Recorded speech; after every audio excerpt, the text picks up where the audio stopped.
همدوران عزیز، من این یک از طعامه‌های ملی فاتیرماسکا باور میکنید می نمیکنید چنان با مزه است که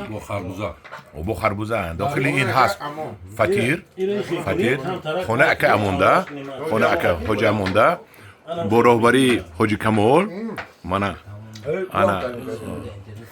اکه کمال با مزه بده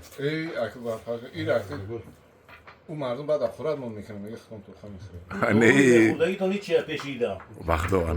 انا همدوران عزیز این خوراک چونون با مزه است فاتیرماسکا نون سیاه نون سیاه آبی سنگی ماسکای توجیکی اگه ماسکای توجیکی ها مغازین نه آخی توجیکی چیسته بعد خربوزه شیرین باور میکنید که چونون با مزه است که خیلی کدام خوردگی است بهات یاد کنی همین فاتیرماسکا چه خیلی خوراک است